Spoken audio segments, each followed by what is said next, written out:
Bridles and bits and saddles. Today we're going to talk about horse equipment. We have Monty Hamilton. Monty, welcome to the show. Thank you, Betsy. Start me out here. What do we need to get this horse saddled? Well, the first thing is we have to blanket our horse and put some sort of saddle on. This happens to be a roping saddle. You can see it's kind of average in length, average in depth, fairly heavy built, but the saddle fits the horse.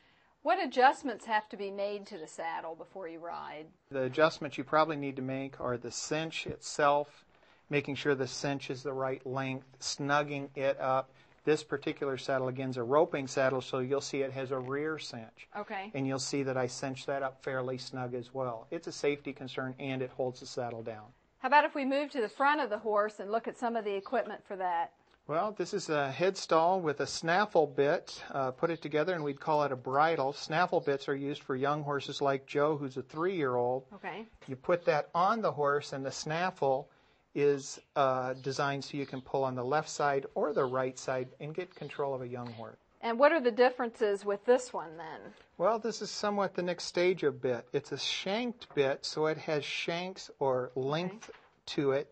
So I get a little bit more leverage when I pull on the left or the right, but it also has a mouthpiece. Lots of room for the tongue, but a little bit of a port that bumps the top of his mouth. So when I say turn or whoa. So as we're going along in training, then, would this be the next one It could be, and in fact, there are horses that have problems with their mouth or a sore mouth or just don't like a bit in their mouth, and this is called a hackamore bit, and it fits over top of the nose. Again, the same principle. When I pull, it's going to touch his nose instead of his mouth. All right. This equipment down on the end looks a little different. Yeah, lots of training tools here. You'll see some horses when they're real young, even using the snaffle bit, that want to open their mouth when you touch them with the bit. So this is a training fork. It hooks underneath on the cinch, and I run my reins through the rings. So when I pull on the rein, it keeps Joe from sticking his nose way out or lifting it way up. All right. Another thing that you may see is a cavison that goes over Joe's nose, which keeps his mouth shut. All right. The final things that you'll see in a lot of the rodeo horses or roping horses or bow racing horses are tie downs, again, to hold his nose and hook to the bottom of the saddle. And they come in leather or rope, all kinds of rawhide and various things.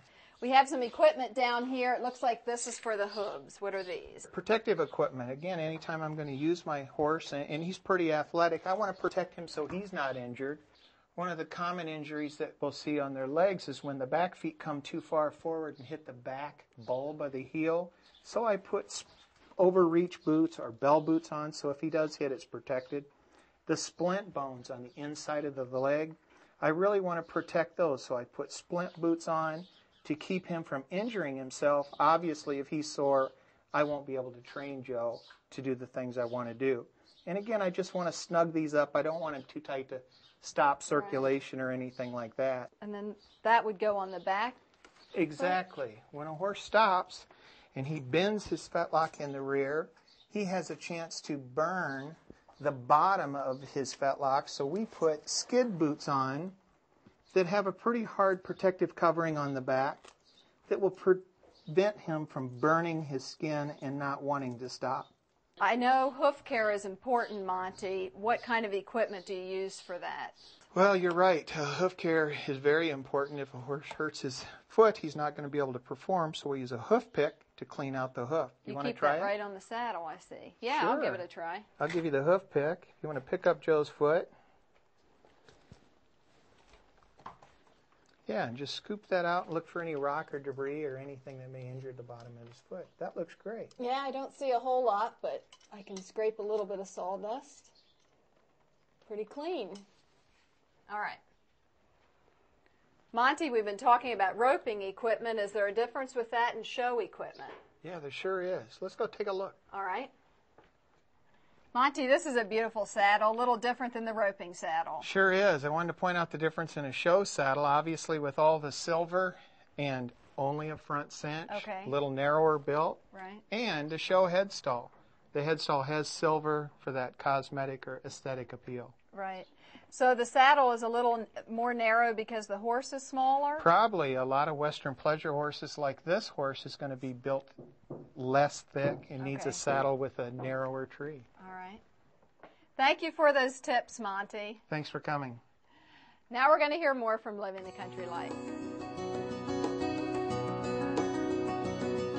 Looking for the latest gadgets and gear?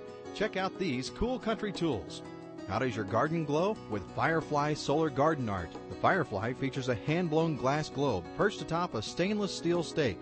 Sunlight is collected during the day, and the Firefly is self-activated at dusk. It operates under all weather conditions, is easy to move, and requires no wires or assembly.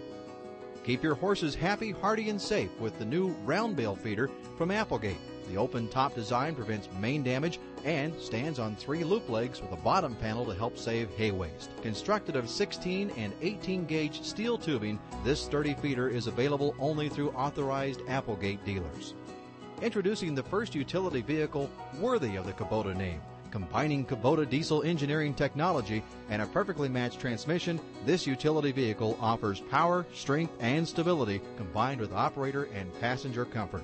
The Kubota can take on a whole range of tough jobs. The electrobraid fencing system provides safety and security for your horses or other livestock. Easily installed, the electric fencing can stand alone as a permanent perimeter fence or can be moved for rotational grazing. Use it to keep your livestock in or to keep other animals out. Take your garden to a whole new level with InstaGarden raised bed gardens. The beds assemble in minutes and last for years. Simply snap together the durable recycled plastic pieces, fill with soil, and put in your plants. Additional pieces can be added to enlarge the beds. To get your cool country tools, log on to livingthecountrylife.com.